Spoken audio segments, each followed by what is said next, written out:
Kenalan sama saya, Ira Pelitawati namanya. Saya relawan TIK Indonesia. Kebetulan juga saya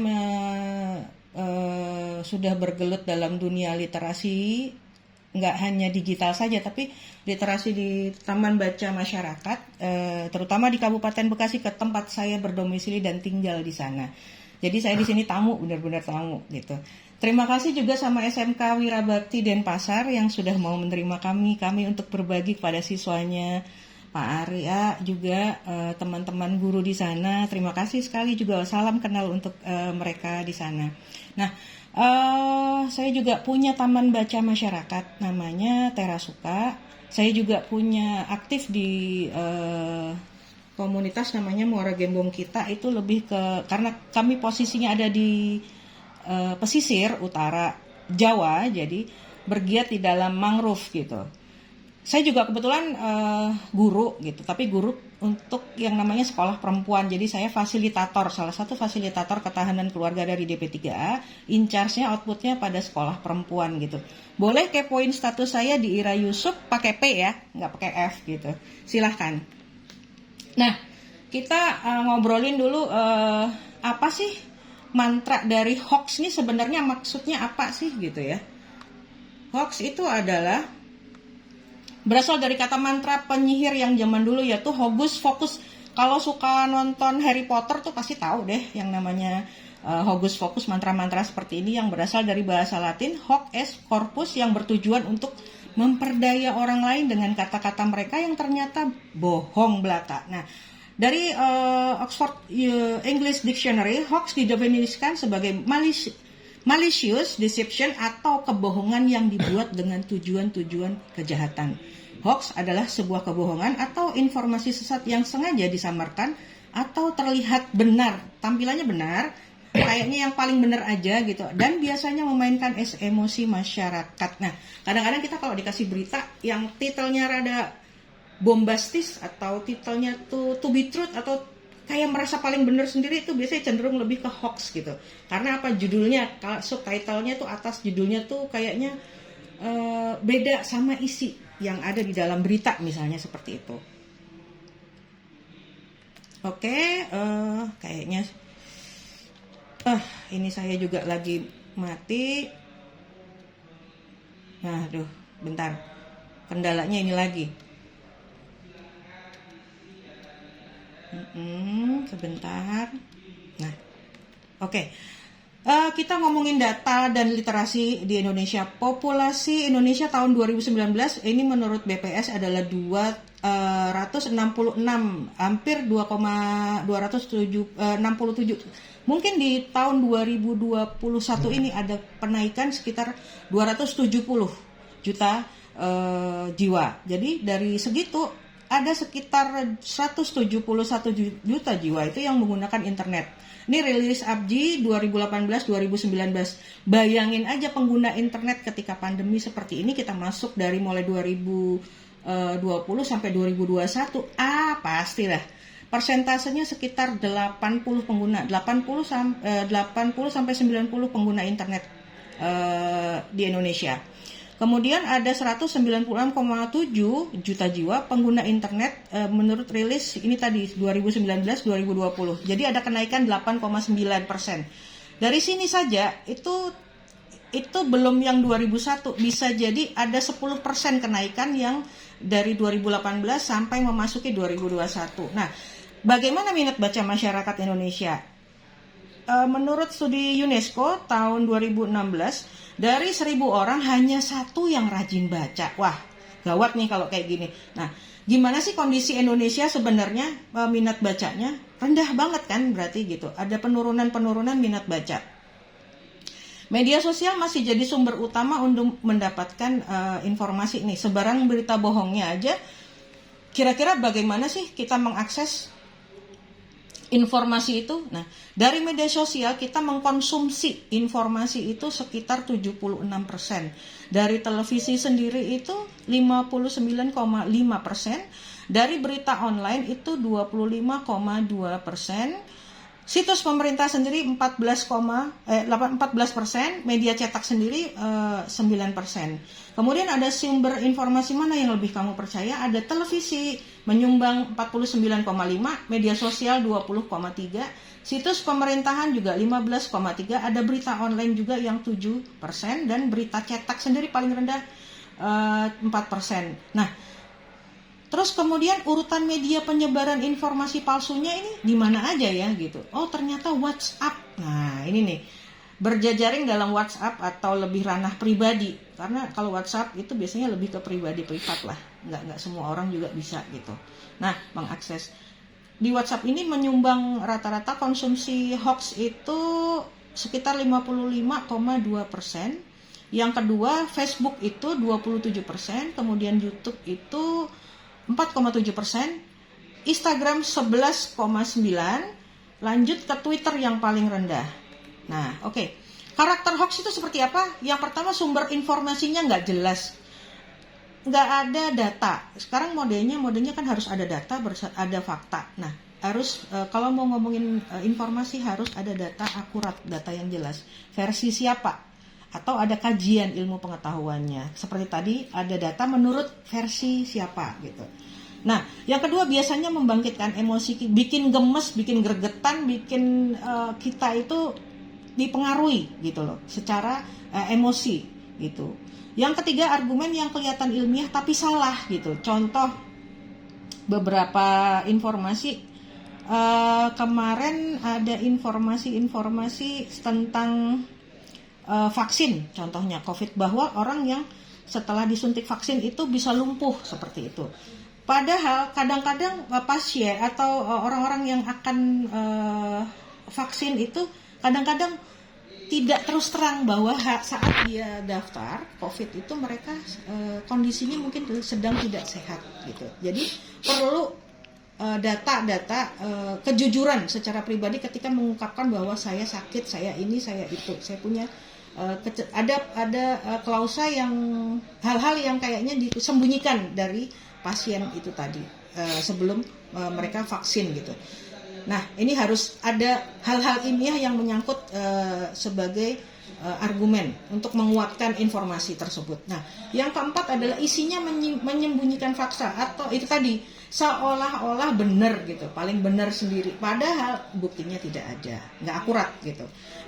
Kemudian yang terakhir itu minta diviralkan atau disebar, maksa, nyebarinnya maksa, pasti di grup itu pasti ada deh, nyebarinnya paksa, tolong dipaksa ya, gitu. Tolong disebarin ya, tolong dibagikan ya, seperti itu. Nah, dia siapa? Kamu siapa? Datanya apa? Harusnya kita tanya. Nah, berita palsu, bahayanya hoax apa sih? Berita palsu menyebar lebih cepat. Berita palsu yang benar, berita benar perlu sekitar 20 kali klarifikasi lebih lama dari hoax. Jadi kecepatan hoax itu levelnya jauh di level 19 dengan waktu 10 kali lebih cepat daripada klarifikasi yang terhenti di level 10. Jadi gini, kalau misalnya kalau kita nyebarin hoax itu susahnya itu langsung masuk drastis. Karena apa? Begitu disebar itu langsung kemana-mana. Bisa sampai kalau istilahnya kayak MLM aja ya. MLM itu level atas 1, 2, 3, 1, 3, 5, 7 itu sampai ke bawah ke level 10. Kalau kita untuk klarifikasi itu lama. Ke level 10 itu bisa berhari-hari untuk mengklarifikasi. Nah, ini pekerjaan kita bersama untuk mengklarifikasi. Karena kadang-kadang yang konsen untuk klarifikasi itu cuma ada beberapa pihak saja. Nah, kenapa sih ikutan nyebar gitu? Alasannya apa sih? Yang pertama biasanya nggak tahu. Karena itu tadi mereka nggak ada literasinya, tingkat bacanya itu rendah banget gitu. Padahal baca itu nggak hanya cuma baca status ya gitu, tapi baca informasi yang benar. Cuman kita harus tahu, kita harus googling, rajin-rajin cari situs-situs yang manfaat, yang faedah untuk kita sendiri, untuk vitamin kita. Yang kedua, bangga jadi yang pertama menyebarkan. Ketika mereka menjadi pertama yang menyebarkan, mereka tuh seolah berkata, saya loh gitu, saya nih gitu, seperti itu. Jadi merasa menuhankan dirinya sendiri gitu. Saya yang pertama kali loh yang nyebarin gitu. Padahal belum tentu yang disebarin itu infonya benar dan akurat. Terus yang ketiga, suka berbagi. malas membaca. Itu tadi hobinya posting terus, tapi dia nggak cross check nih. Artinya kita diberi informasi dari A, si B, si C ke ranah kita, kemudian habis itu kita nggak telaah, kita nggak googling, kita nggak searching, bener nggak ya beritanya gitu. Males baca banget, males menelusurin. Nah, yang ketiga, mempengaruhi, tujuannya untuk mempengaruhi orang lain. Itu tadi, mendoktrin, seenggak-enggaknya bahwa ini beneran loh, ayo sebarin biar yang lain juga terpengaruhi. Cari temen ya, kalau bahasa Jawa itu golek bolo ya gitu. Nah, yang terakhir adalah iseng berhadiah lah. Kalau iseng berhadiahnya enak, dapat uang, dapat segala macam, dapat gift voucher atau dapat apapun, enak. Tapi kalau hadiahnya masuk penjara, wow, jangan dulu ya. Pikir sebelum men-sharing, membagikan informasi. Nah, sebaran berita hoax itu, dampak berita bohong sendiri adalah memicu keresahan dan kepanikan pasti. Begitu kita dikasih kabar hoax, kabar bohong, pasti panik. Nah, sekarang generasi itu banyak yang generasi viral dan generasi panik. Itu perubahan yang namanya perubahan yang ada di masyarakat. Sedikit-sedikit kita dibuat panik, kita dibuat resah, kita dibuat gelisah. Itu tadi rasa kita yang kemudian rada diganggu oleh kenyataan yang berhubungan dengan hoax. Yang kedua, menimbulkan rasa benci, curiga, dan memecah belah persatuan. Kok kayaknya seneng ya kita dipecah belah, diadu lah antara satu kelompok dengan kelompok yang lain, kemudian menimbulkan kebencian antara satu dengan yang lainnya. Nah, itu seperti itu. Padahal kita sudah punya Pancasila dengan Kebhinneka Tunggal Ika-nya. Itu harusnya kita lebih waspada lagi untuk kedepannya. Yang ketiga, mengancam keselamatan diri, keluarga, dan lingkungan. Hoax itu bisa menyelamatkan diri. Kadang-kadang kita difitnah. Kalau sebenarnya kalau dunia digital itu hanya dunia maya, tapi sebenarnya mereka juga dunia nyata. Karena apa?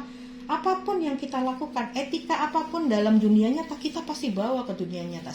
Karakter kita akan terbaca di dunia nyata, akan sama dengan dunia maya perlakuannya. Cuman kadang-kadang orang yang dalam dunia di balik kamera itu tadi suka menyembuhkan menyembuhkan identitasnya gitu loh. Nah, itu yang bahaya. Yang terakhir adalah bisa berpengaruh terhadap stabilitas, keamanan sosial, ekonomi, politik, dan keutuhan negara. Coba bayangin kalau misalnya hoax bilang bahwa Indonesia nggak ada yang mau vaksin, itu kan hoax banget ya. Nah, kalau itu coba untuk di up gitu kan, bisa bahaya juga untuk stabilitas politik kita gitu. Nah, contoh kasus ini ada vaksin corona bisa menyebabkan katanya kanker serviks. Benar nggak? Ternyata klaim vaksin corona bisa menyebabkan kanker serviks merupakan keliru. Nah, ini saya ambil di Kominfo Jabar yang menyebarkan berita hoax, klarifikasi. Mereka mengklarifikasi berita-berita hoax dengan memberikan faktanya. Jadi di sini ada cross check. Ini bentuk-bentuk yang baik sebenarnya bisa dilakukan oleh kita semua. Jadi kita mengupdate informasi mana yang benar, mana yang salah, terus kemudian berdasarkan faktanya. Bahwa faktanya informasi tersebut tidak benar karena dilansir, nah ini datanya berdasarkan appnews.com, surat tersebut merupakan formulir dari Cancer Care Ontario, sebuah lembaga kesehatan dari Ontario, Kanada, ditujukan kepada wanita di seluruh provinsi di Kanada untuk mengingatkan mereka agar melakukan pap smear gitu ya, secara teratur untuk menyaring kanker serviks. Jadi nggak ada hubungannya sebenarnya sama COVID gitu loh ya di sini ya. Nah, bagaimana sih kita supaya tidak terjerat? Cara-caranya gimana sih? Nah, yang pertama adalah saring sebelum sharing. Ini kata kuncinya adalah disaring dulu sebelum membagikan. Nah, bagaimana caranya? Coba cek, benar nggak informasi itu? Di cross check lagi. Kalau itu hoax, berhenti di sini. Kalau hoax, diamkan, gitu. Ketika berita informasi itu benar, lanjutkan. Tapi ya ditanyakan dulu, kalau dilanjutkan bagaimana prosesnya? Ada manfaatnya nggak? Kalau tidak ada manfaatnya, masukkan keranjang sampah. Tapi kalau ia punya potensi dan manfaat, masukkan atau dilanjutkan lagi posisinya menjadi penting. Nah, Kalau penting ini ditanyakan lagi, penting nggak? Kalau nggak penting, silahkan masukkan dalam atau masukkan dalam pikiran kita, dalam sekedar untuk informasi lah, seperti itu. Oh, ternyata informasi ini penting, cuman kita harus skip momennya gitu. Skip untuk momen-momen tertentu gitu. Mungkin momennya nggak tepat nih kalau kita saring hal seperti ini misalnya. Nah, untuk yang kategori penting sendiri ini kalau dilanjutkan, kategori penting ini kalau dilanjutkan sifatnya bagaimana? Mendesak nggak gitu? Urgen nggak gitu? Kalau mendesak silahkan lanjutkan, disebarkan. Tapi kalau tidak mendesak sifatnya, tunggu kesempatan yang baik. Lihat waktunya, kapan kita harus sebarkan. Nah, kita nyimpannya di mana nih? Di dalam satu folder, istilahnya di dalam hati kita atau dalam diri kita keep dulu. Supaya walaupun itu sebenarnya sumber pengetahuan yang baik lah. Nggak ada yang dibagikan itu yang tidak, yang kalau misalnya bermanfaat, penting itu tadi. Nggak ada yang nggak baik untuk disebarkan. Cuman kita harus tahu momen-momennya saja. Nah, kemudian ketika urgen mendesak, disebarkan. Nah, kapan waktu menyebarkan? Kita harus lihat posisinya, bagaimana harus menyebarkan, caranya, kira-kira tersinggung nggak atau informasi ini kita bagikan ke orang-orang. Kita harus momennya, dan itu tadi dengan sabar, nggak harus langsung juga ujuk-ujuk. Oke. Bagaimana mencegahnya? Dengan berpikir kritis di dunia digital. Yang pertama, dengan mencari tahu kebenaran informasi pada website atau situs-situs resmi. Yang kedua, membandingkan informasi dari berbagai sumber untuk memutuskan kebenaran informasi.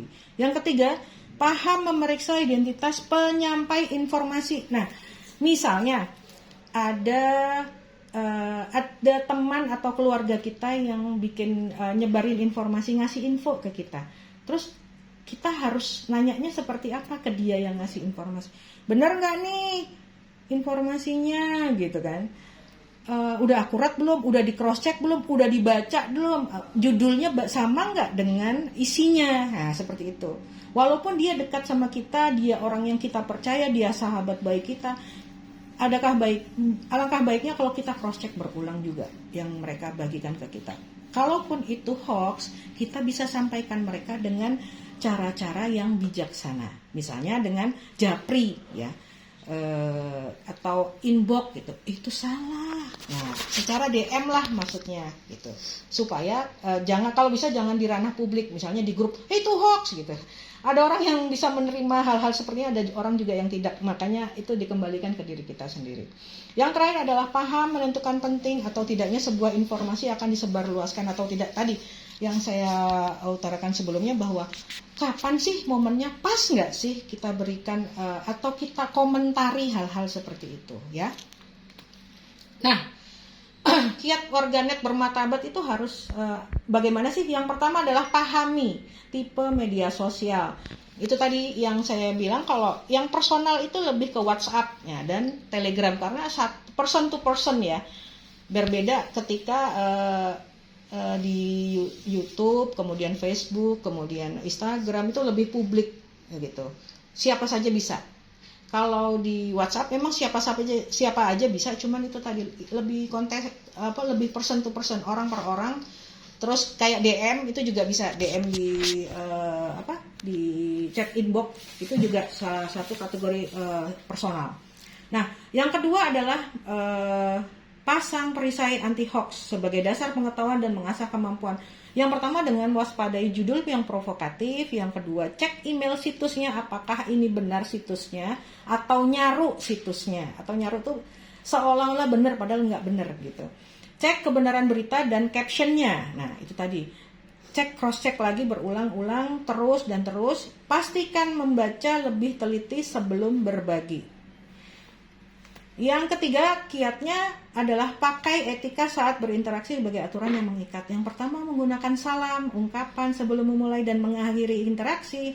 Gunakan salamnya yang bersifat umum, seperti saya tadi, selamat pagi, assalamualaikum, Om Swastiastu, Namo Buddhaya, gitu. Seperti itulah hal-halnya, contoh-contohnya. Kemudian ada penggunaan muatan lokal atau daerah, seperti bahasa-bahasa lokal. Kalau saya mungkin lokalnya lebih paham lokal Jawa daripada lokal Bali.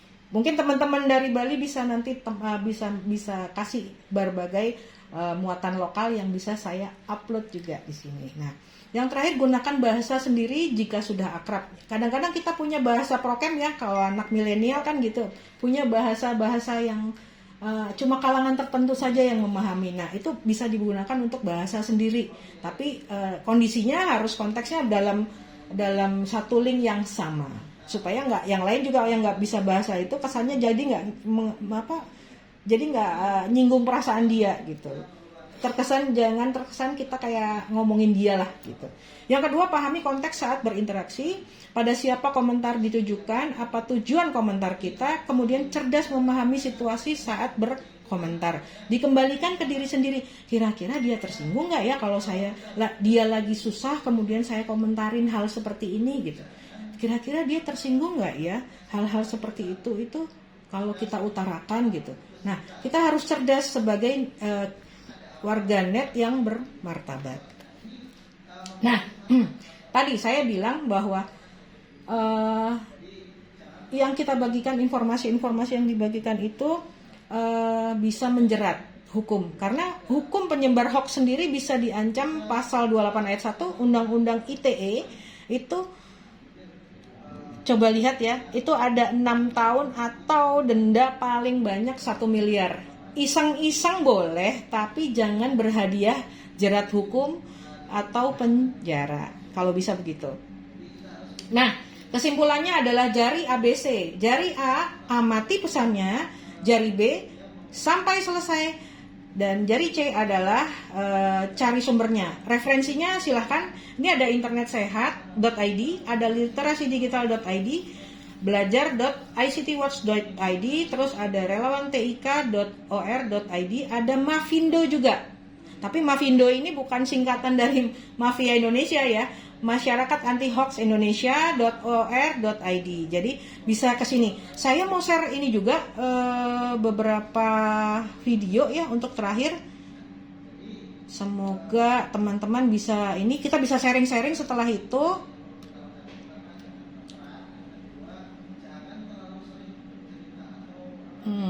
Bentar.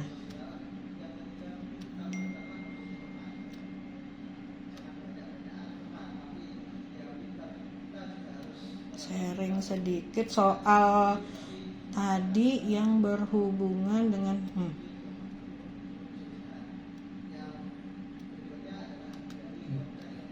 YouTube.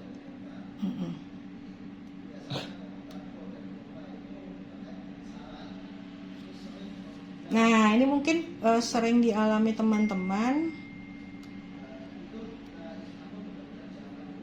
Ya, kita mulai ya.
Ngeri ya, hal-hal seperti ini kalau terjadi sama kita.